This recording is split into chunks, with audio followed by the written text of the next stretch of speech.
Yeah, it's been a fantastic day so far, and this may be the best part yet. So we're so excited to hear these just incredibly innovative presentations. And so we'll start off with a really, really innovative idea. Affordable EEG-controlled wheelchair attachment for fully immobilized individuals. And I apologize in advance if I mispronounce any names, but the collaborators on this fantastic project are Raahi Jogani, Arish Bojani, Sophia Sutherman, Nadia Sutherman, Zaid Marwat, Abdullah Hassani, Hashim Ahmad, Raid Sharib, Isha Agrawal, Sheza Asif, and Vian Yerbanadi. And so presentation. Okay.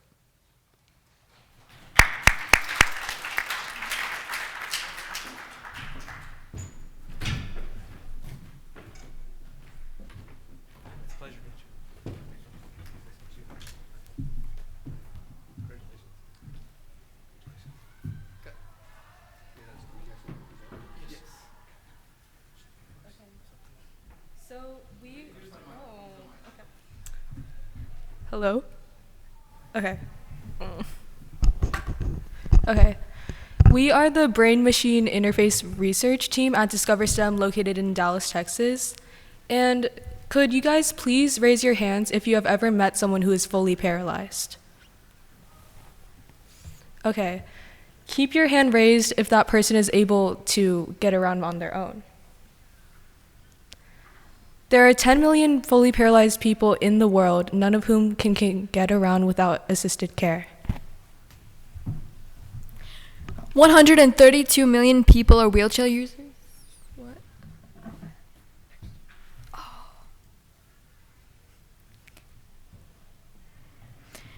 There are 132 million wheelchair users, 8 of whom are paralyzed. This causes them to be dependent on other people and causes their morale to go down with a lack of autonomy. The goal for this project is to create a wheelchair that uses BCI that allows people that are not able to use a standard joystick to move a wheelchair. They can use their mind to control this wheelchair, causing them to be less dependent on other people, and their morale will go up consequently.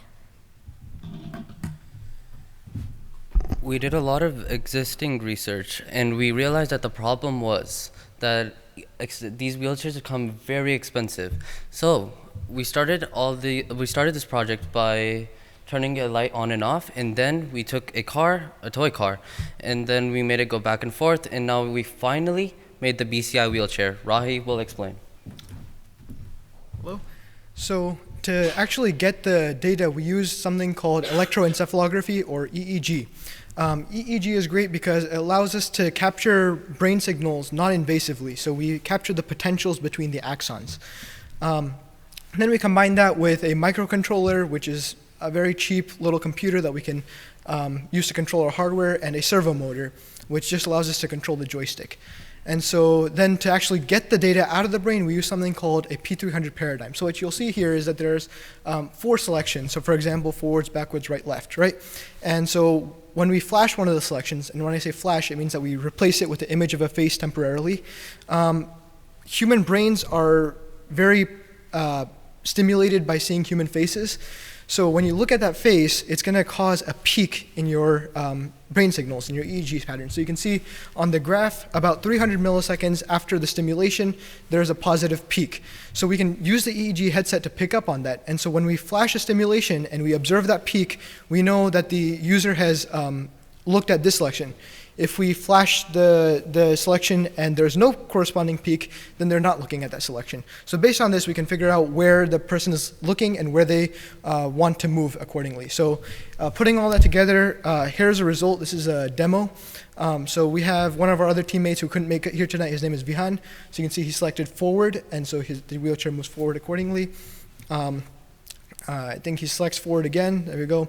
You can see there was a slight issue which we'll have to address where it was about to crash into a wall.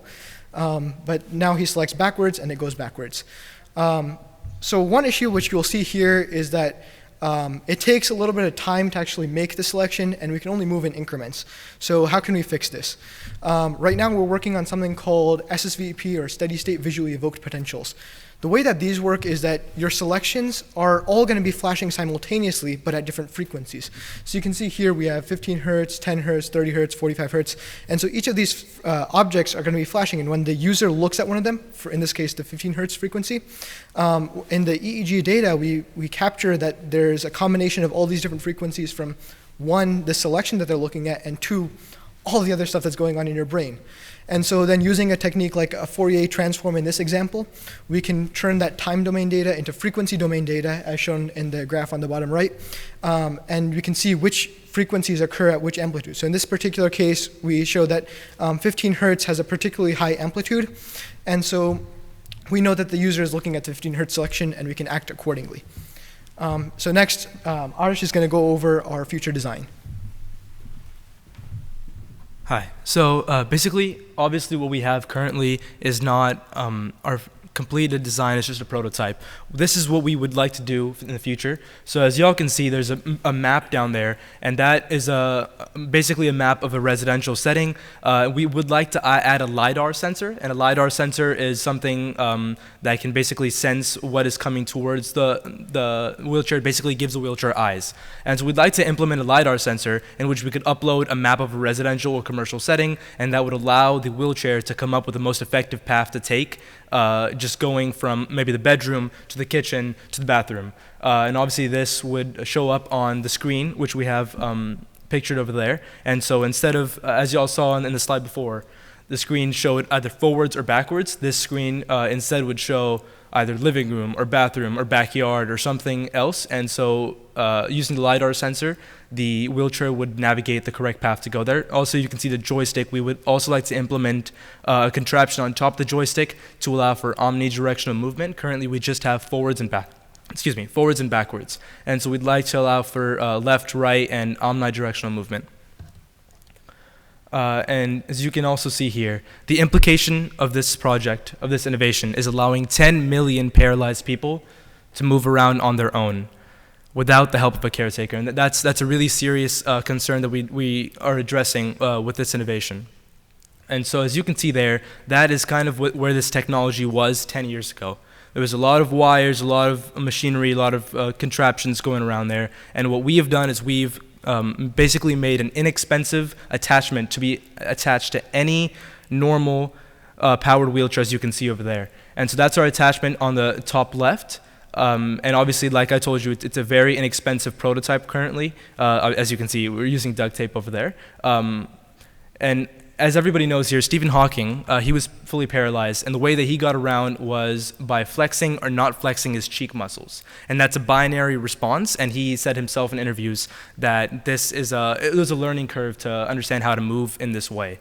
And so using our technology, he'd be moving around much easier, and his quality of life would drastically improve. These are our references, and thank you very much. Fantastic project, and it'll be really interesting to watch how you evolve with this in potential other applications of similar technology. Fantastic job.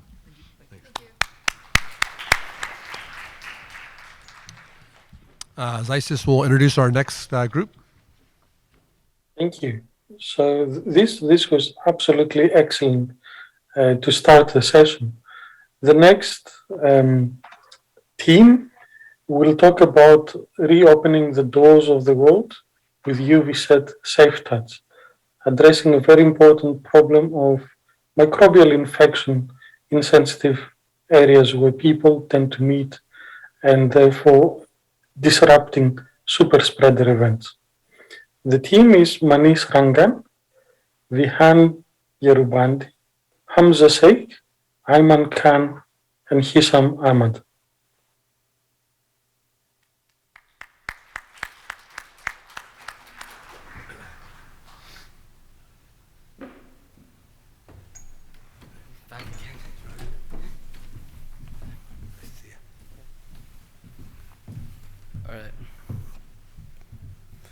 How are you guys?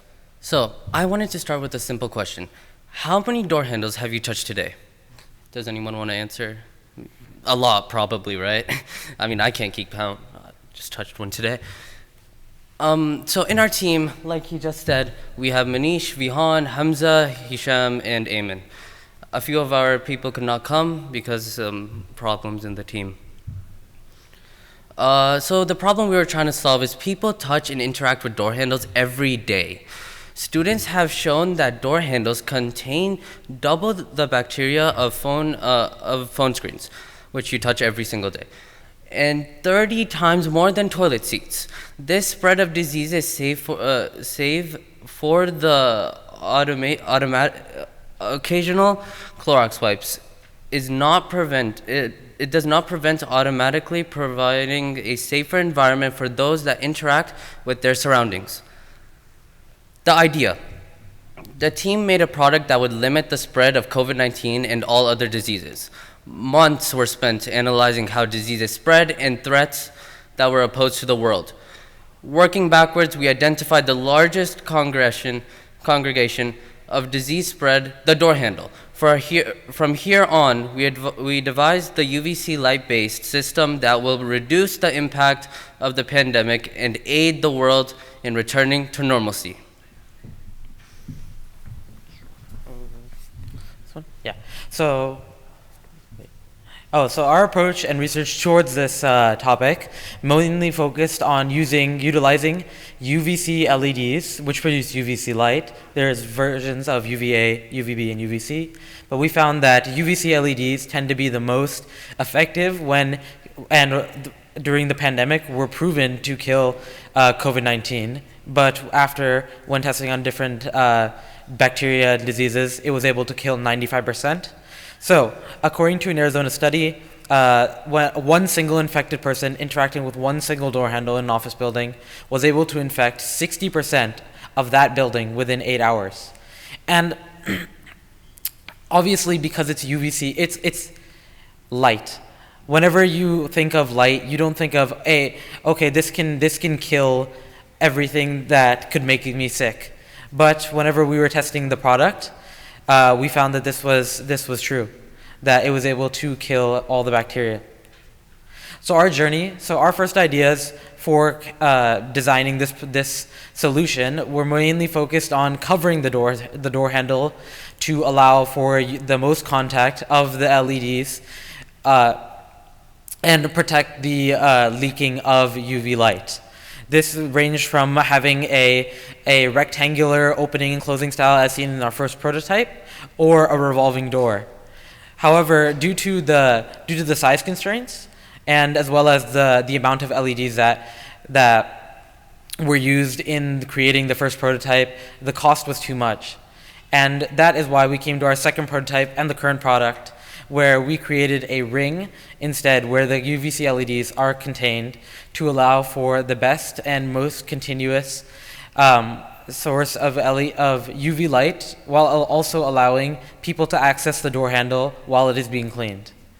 So our current product right now, UVSET Safetouch, is a product that allows for the sanitization and cleaning of door handles in less than 1 minute, and with a price of only $99, it is able to provide a safer and more automatic solution than needed with aerosols or Clorox wipes. Play.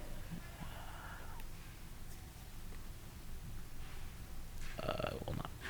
That's it. So, how are you going to take this after hearing about UVSET Safetouch? That's it. Yeah. Great job. That's how you live there. Yeah. Great job. Fascinating project. Thank you.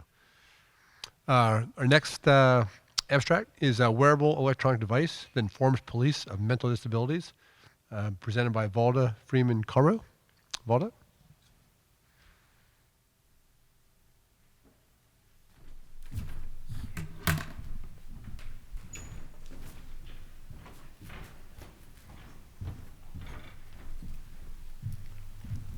Good afternoon. I'm Valda Freeman-Karmo, and I am most importantly a mom, and a mom of teenage boys.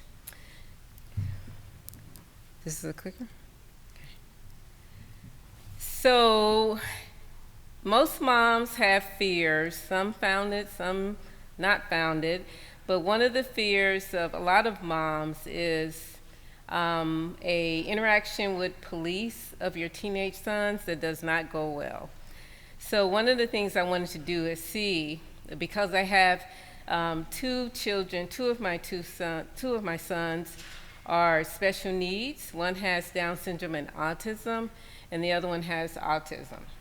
So I'm especially, given I'm African American, very concerned about interactions with the police. So I did a project to see how bad is this problem. It's pretty bad. 29% of the fatal police shootings are with people that the police perceive of having mental illness. So think about that. 29% of the deaths of police shootings are people that the police think they have mental illness. Now, it's probably a lot higher, but they think they have it. Now, you're thinking, oh my goodness, why would a police shoot a person that has mental illness? And I'm sure there's a lot of good reasons. Part of it is aggressive behavior and not having enough time to think of a different solution. So this is my middle son, Aaron. Can someone guess what age Aaron is? 15? Yes. What picture would you say is 15? The one on your left or right? He's actually 16 on the left and 17 on the right. The point of this picture is perceptions matter. What's around an individual could really change your opinion of that person and what they're capable of doing. So, for my project, my background's engineering, electrical engineering, and so I'm a data kind of gal, so I looked at the data, and luckily, the Washington Post provides information every day on police killings. So they have a huge database that's been updated every day since 2015. So I took the latest data, which was right before the abstract was due on September 28th, and I cross-referenced it with census data that's been updated by Statistica, which is a software that's now owned by Dell. So that's where the data came from. So results. So probably no big shockers here, but overall chance to be fatally shot by the police compared to white Americans, for Black Americans, is 3 times more likely. Native Americans, 1.8 times likely, and Hispanic Americans, 1.4 times likely to be shot in general fatally by the police. So when you look at, okay, the police are encountering someone that they think has mental illness, the statistics are still not faring very good for Black Americans. They're 1.6 times, and all other people of color kind of fared similar to white Americans. But remember, this is in comparison. The fact that 29% of all the fatal shootings of people with mental illness, that's a problem in itself.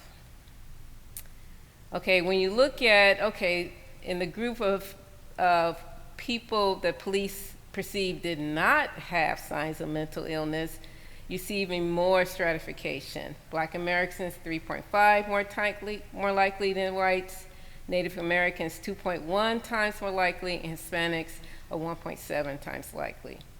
So, but we know this is a big problem. All the communities around the country are working on this whole idea of what happens to people who are being approached by the police. And it is especially a hot topic since the very visible death of George Floyd. So I have a lot of statistics there because I love them, but the bottom line is this is something we need to work on, and what I didn't see is a lot of people working on shooting people who the police perceive to have mental illness. which would be where 2 of my children would fall under. So, the conclusion is increasing the ability of police to detect when a person has a mental illness can possibly reduce shooting fatalities. If you think about that large percent, 29%, and let's imagine a police, if you're encountering someone with mental illness, if you know it before that split second that you have to make a decision, if you're far away, maybe still in your vehicle, you have time to actually develop a different strategy. So a thinking strategy of how you're going to subdue or calm down or whatever you need to do with this person that you're going to encounter, you have more time to think, and that's so important. So my idea is to have a wearable electronic device that will actually inform the police when they're encountering a person of mental disabilities. And so the police will actually have something either on their person or in their vehicle that actually is telling them, I'm approaching a person that has mental illness.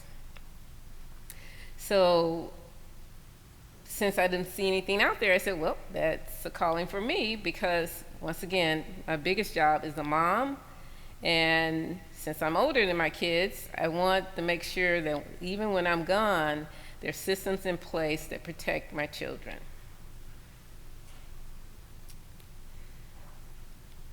So how would this thing work? So I'm an electrical engineer, so I'm all about thinking about it from that point of view. So I'm thinking very similar to your Fitbits or your Apple Watches or whatever. It can be GPS enabled, well, it already is really, and sound enabled, but a signal sent to the local police and to caregivers of the people of mental illness. So for folks that are familiar with the court system, the ankle bracelet system, it's actually very similar. When I did my search, I did find that the ankle bracelet works the same way. That's how they know people who need to stay away from schools or stay away from spouses or significant others. They know where they're at because they're tracking them by GPS. The difference would be, this would be voluntary. The desired user and their caregiver would actually request this device, and the caregiver would be providing the technical assistance to the police, all to help avoid a tragic policing incident happening. So the ideal is the caregiver works with the police, they register with the police to make sure the police know this person is has mental disabilities. So if you encounter them, think again, they're probably not going to follow your directions. They may exhibit aggressive behavior, but let's see if we can try to keep them alive. So the idea would be this, it would be some sort of Fitbit, but the young people gave me some other ideas, including if they were high functioning, maybe it can even be in their watch. So I've learned a lot from the young people already. So watch-like structure, or maybe on your phone with GPS tracking software and sound enabling for the person, and also waterproof for showers and rain. But you could take it off at your home, because hopefully you're safe in your home. For the police side, we would have a charging base. For the police side, they would have all the monitoring gear. So they would have either integrated into their body cameras or mounted on their vehicle, or maybe in their bulletproof jackets, little devices embedded, something hopefully not to hang more stuff on police, because I don't know if you looked at the police, they got a lot of stuff hanging on them now. We want to actually integrate it with something that already exists.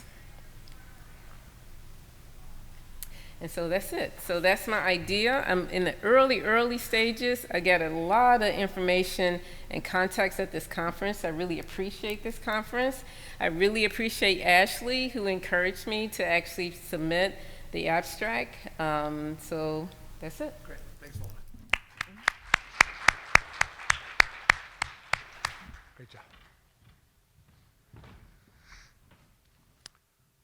Zisis? Thank you.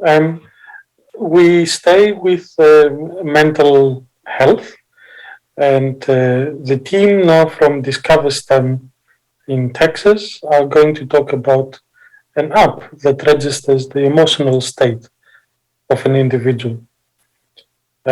Please welcome to the stage Soorya Narayanan, Yara Abu Auda, Arjun Komidi, Raisa Bojani, Hisham Ahmad, Meher Sanvi Singh, Ilian Ali, Sansi Gabri, Simran Babaria, Hidvika Dabi, Sadaf Syed, Rita Naqvi, Jia Singh, and Aksara Komidi. Please give them a big round of applause.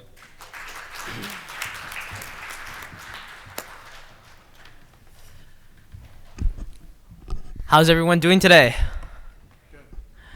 So I know today's Veterans Day, so I'd like to take a minute to thank all the veterans in the room and honor them. And on behalf of our group, I'd like to say thank you for your service. Now let's get started. Who here has children? By show of hands. Okay, so a good amount of people. Now, do you know what your child is going through day-to-day activities? Probably not. See, children, they are very attached to their parents as when they're young, through the ages of 0 through 10. But as they get into their teenage years, they start to grow somewhat detached to their parents. And they go from giving lengthy responses to questions like, how was your day or what you do at school today, to giving very short responses such as good or okay. And if a child is facing any mental, emotional, or behavioral issues, who's the last one to know? Exactly. It's the parents. A study published by the Journal of Development in Psychopathology stated that parents can protect their teens' mental health if at least one of the parent has a strong, supportive relationship with their teen. Kids tend to think their parents expect perfection, and revealing their mental illness would mean exposing their faults. Consequently, many kids suffer in silence to avoid disappointing their parents. 50% of all lifetime mental illness begins by the age of 14 and 75% by the age of 24. Good evening, everybody. I'm Rida Naqvi. Thank you, AHIS, for having me here.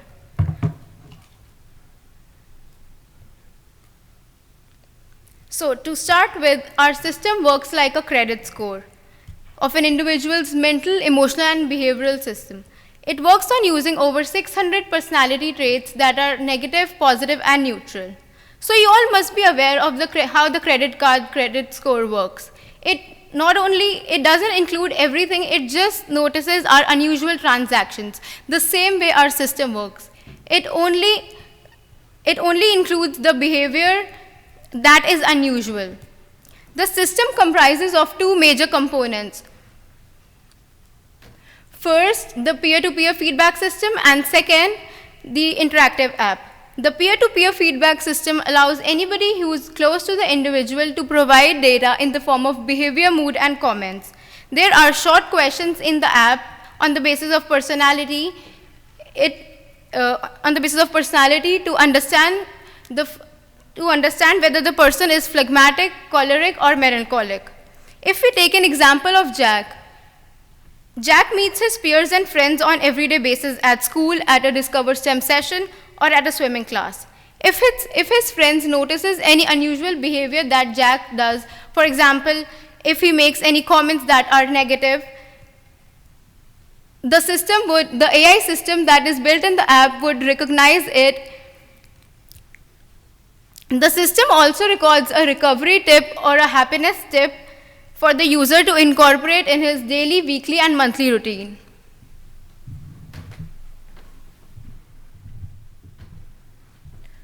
After Jack has had his feedback from his peers, he also takes a hormone level test, which is tested by a sweat test.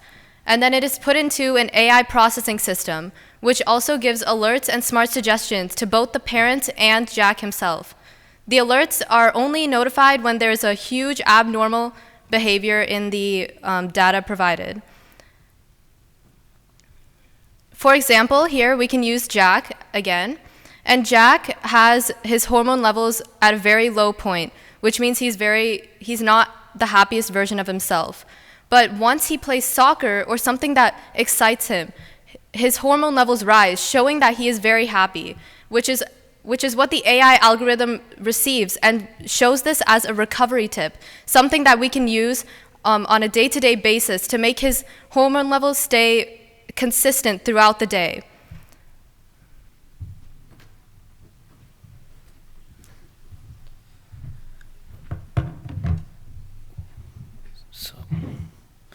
Not only will our system make smart suggestions to the individual and his or her parents, but it will also generate reports based on the trends it sees in the individual's behavior and the feedback received by effective analysis reports, which we have examples of right here.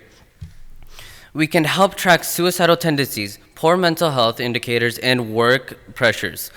Additionally, the app will generate scores regarding their personality, which will help them grow as an individual and inform others what their personality is like and what type of person they are.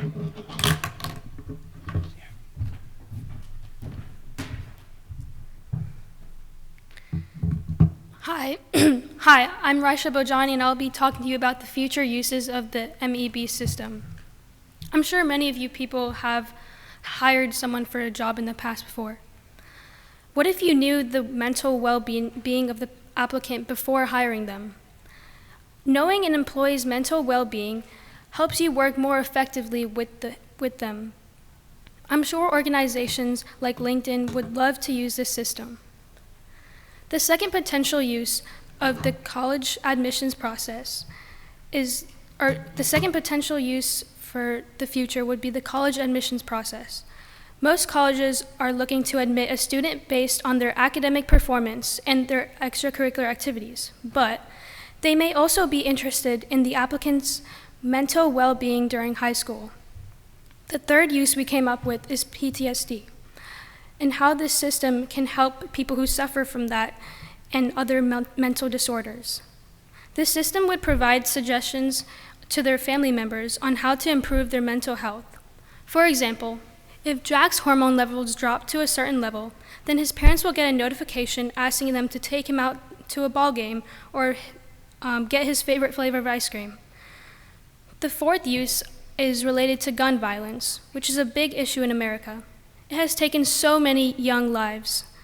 Our system has the potential to be used before a gun is purchased by an individual. Our system can provide data to gun sellers that can prevent guns from being purchased by those who have the wrong intentions. Thank you.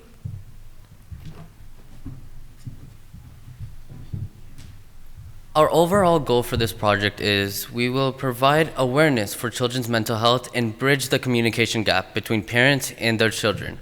Thank you so much.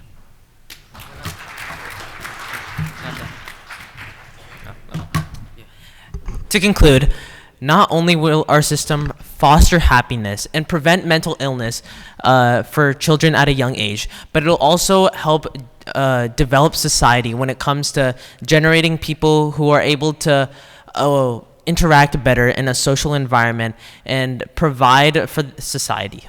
Thank you. Thank you. And our final abstract, connecting the dots between advanced primary care and value-based payment, opportunities and barriers for addressing superutilizers. Presenting will be Raghavi Anand and Kaylee Hope.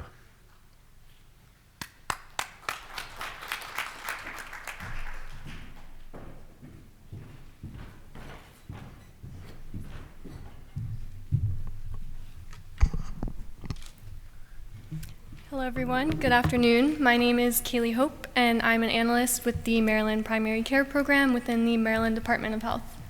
I'm Raghavi Anand and I'm the Quality and Learning Manager at the Maryland Primary Care Program. Thank you for sticking with us. We know it's the end of the day, so we appreciate you being here today. Today we're going to present our work, connecting the dots between opportunities to address superutilizers and advanced primary care. So quick show of hands, how many of you have heard of superutilizers before? Okay, I see a couple, great.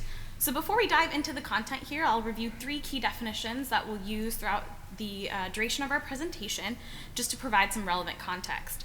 So as Kaylee and I noted, we both work at the Maryland Primary Care Program, which we will abbreviate as MDPCP moving forward. MDPCP is a voluntary program open to all qualifying Maryland primary care providers to provide funding and support for advanced primary care delivery throughout the state. MDPCP also supports the overall healthcare transformation process by allowing physicians to be more involved in preventing chronic diseases, managing them, as well as preventing unnecessary hospital utilization. This is also the top value-based advanced primary care program in the nation. Second definition is superutilizers, which is a term that we use to describe a group of patients who use a disproportionate amount of high-cost healthcare. Technically, we're defining this term as any patient who visits the emergency department or ED 6 or more times in a 1-year period. And last definition is value-based care. Value-based primary care delivery allows physicians to provide patient-centered care through the support of equitable and accessible care through incentivizing value rather than volume. And speaking of value-based care, many people believe that value-based care is the future of healthcare delivery with its ability to drive volume to value. And MDPCP is a great example of what a value-based care program can do. Some of the patients within our program saw lower COVID-19 rates, deaths, and inpatient admissions. However, superutilizers do not appear to be benefiting from this model. And at this point, you might be asking, why does this matter and why should I care? Well, we're all here because we're healthcare innovators, one way or another, and we have to recognize the privilege that we have being in the position to change the healthcare system and break barriers. And we have to recognize that sometimes the solution might lie in the aspects of our lives that are so straightforward to us, they're second nature, but this might not be the case for others. There have been many intervention strategies aimed at superutilizers that seem to have great potential, but unfortunately they have been unsuccessful in reducing utilization for this group of patients whose ED utilization seems to be driven mostly by socioeconomic challenges and health disparities, such as limited access to public services, such as transportation, and lack of access to care, and mental health issues as well. So to figure out why this was happening among the patients in our program and what we could do about it, we examined claims data over a 1-year period to identify patients within MDPCP who have access to advanced primary care, but they were still frequenting the ED often. And to just zoom in and give you a better idea of what this looks like, we had a patient who we will call Jane Doe, and we saw that she had many claims for chest pain over the 1-year period. So what we did is we looked and invited her primary care provider as well as the care team within the urgent emergency department that she was frequenting for interviews. So you might be wondering, how can interviews work in concert with this claims data? So just expanding on that Jane Doe example once more, Jane Doe had been struggling to get to work on time due to some transportation issues. This was causing her to be worried about whether she would get to work on time, whether she'd be able to keep her job. And so it turns out that the chest pain she was experiencing, is not traditional chest pain, so to speak, but rather due to underlying anxiety. So without interviewing Jane Doe's primary care provider, who was familiar with her whole person health, we would not have found out that the claim for chest pain was actually due to underlying anxiety. And so Dr. Smith, who we'll say is her primary care physician, was able to then connect her to appropriate resources in the community and elsewhere. So kind of zooming out to look at the bigger picture of results, these interviews with primary care providers as well as the care team members in the emergency department illuminated 3 main categories that further this entire superutilizer problem. And that is ineffective patient education, provider burnout, and the last one, which is difficulty in inducing and sustaining patient behavior change. And so to depict this issue more clearly, I'll direct your attention to Figure 1. Figure 1 is a fishbone diagram, which is a cause and effect diagram depicting the 3 categories that I just mentioned, and the contributing factors are shown in those branches. So at the head of the fish is our problem statement, which is how can we innovatively address the dynamic superutilizer climate. So I'll start at the top left and work my way clockwise. I'll provide just a brief overview of these 3 categories, and I'll delve into the top left one in more detail. So the first one is ineffective patient education. What we mean by this is that patients are not aware of or are not educated about when to seek services at their primary care provider versus the emergency department. And I'll come back to that one in just a second. Moving to the right, we have provider burnout. As a result of the COVID-19 pandemic and a lot of administrative burden, we see a lot of turnover in the healthcare workforce currently. And lastly, the bottom one, which is patient behavior change. What we mean by this is that several patients frequent the ED just for ease of access. It's convenient with their schedule. They've been doing it for years. And so making them change that behavior has proven to be difficult for not only their primary care provider, but for others as well. So circling back to the top one, which is ineffective patient education, we see that the interviews that we conducted with the emergency department care team members, as well as the primary care providers, informed us that these patients are seeking care at the emergency department for issues that can most definitely be treated at the primary care setting. These are not emergent issues. And what this is telling us is that if you look at the contributing factors there, one of the reasons is because patients are not having a sufficient amount of time to communicate with their provider. And that can be because of the administrative burden that providers face, which is not allowing them enough time to communicate with their patient. And the second one is that patients are not able to sustain any type of behavior change, which also carries forward to the bottom category there. So why is this happening? What do people think? Any ideas? Okay, so I'll dive into the discussion section here. So after analyzing these interviews with these primary care providers and these ED providers, it indicates that there are some key action areas where we can make actionable change. So Kaylee noted that some of the healthcare disparities faced by this group are related to underlying mental health issues. One actionable step that we can take is creating stronger mental health networks, not just for these superutilizers, but for any patient that faces these types of healthcare disparities. Another action area is continuity of care, which actually cascades into my final action area, which is closing communication gaps between the emergency departments and primary care offices. Through these interviews, we discovered that the ED and the PCP office are not communicating with one another, which is a great way to actually stop a superutilizer in their tracks by making sure that the patient is receiving education about when to visit the primary care office or the ED, and by providing them with purposeful education that meets them where they're at, whether that is in terms of education level, cultural background, as well as their current situation, to help them understand when to seek care and connect them to additional services.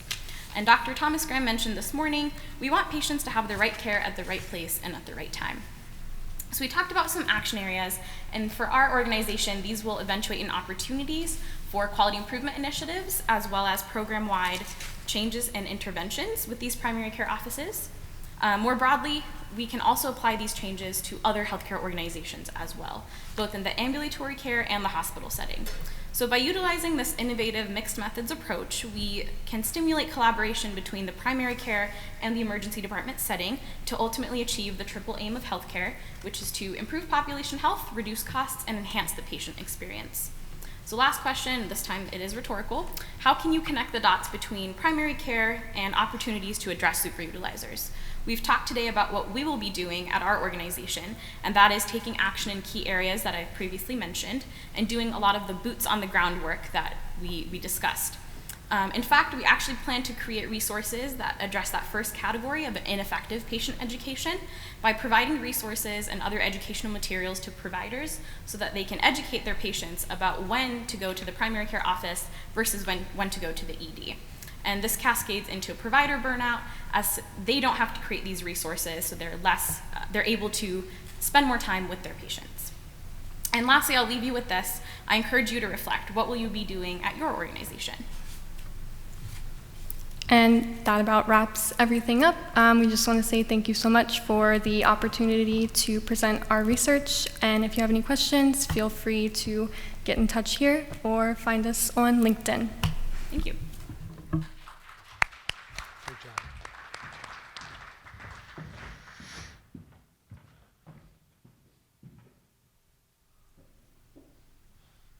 Fantastic projects and great presentations, everybody. Thank you.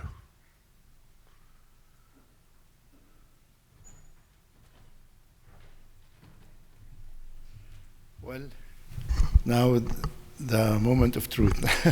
Actually, to start with that, everybody is winner. Everybody who came here and presented is a winner.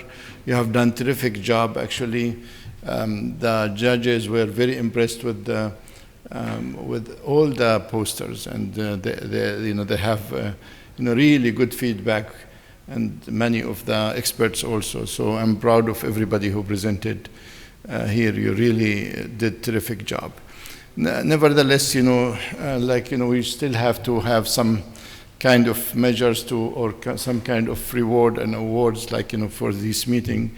And we try to make sure that we use a fair system that is separate than the one that we use to evaluate the abstracts for presentation in the meeting. So there were 3 independent judges that saw the abstracts and they ranked them, and then we have 3 awards. But also we have special awards that we are going to announce later.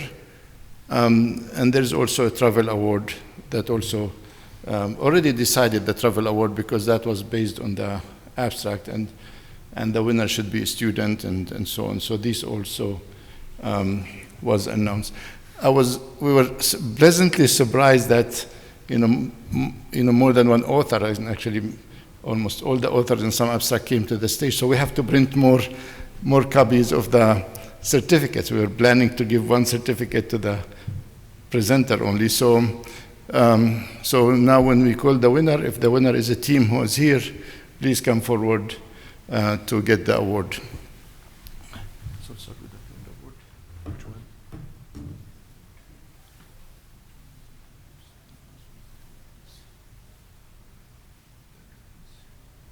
Probably that one.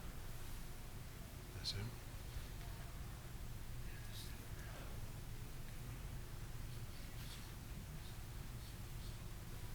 This person's not here. That one's not here. That's not presented.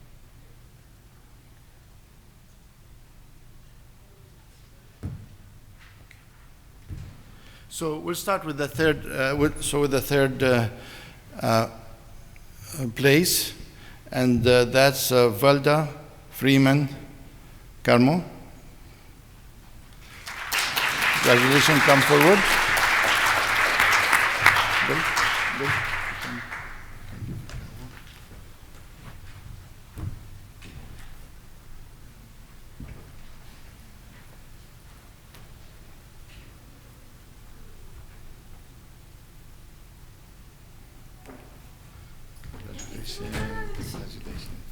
Congratulations. Thank you. So you can come here, please. So you take a photo. You can hold it.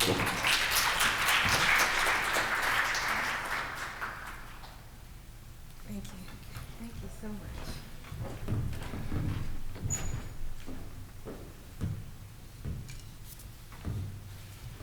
So now the second award will be for Raahi Jogani and the team regarding affordable EEG-controlled wheelchair attachment. So the whole team come forward.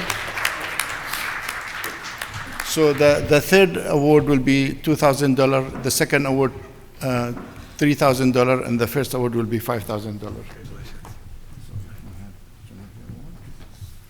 Thank you. Congratulations. Thank you. Appreciate it. So come to the middle of the stage so we can take this picture, please.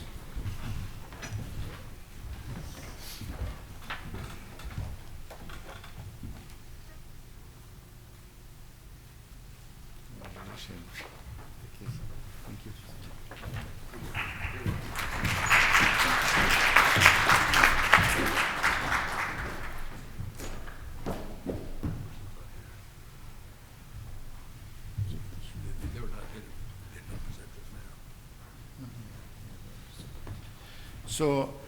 So by the way, in order to make the judgment fair, we did the judgment based on the poster presentation, by the way.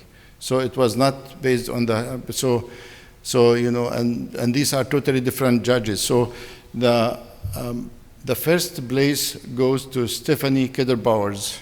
Stephanie, is Stephanie here? So she's not here, Stephanie. Okay.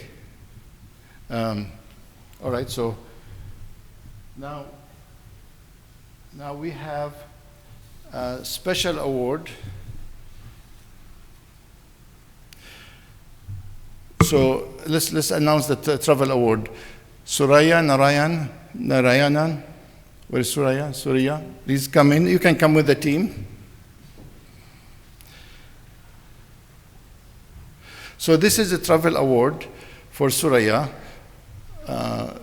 And of course, you know, because the travel award can be given only for one person, she will be having the travel award. But also, come to the middle, please.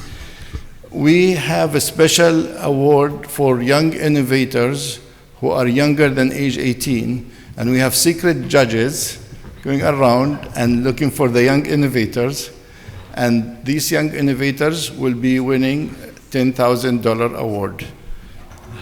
And this is you saw their presentation, so congratulations. So this is Young Innovator Award.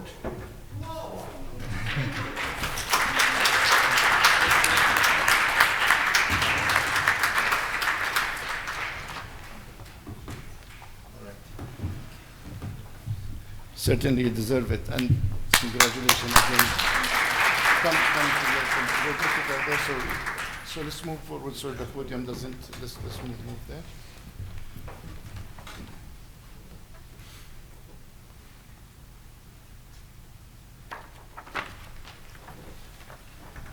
Thank you. And by this we conclude our session and our meeting. Thank you very much and see you next year. Take care. Thank you very much.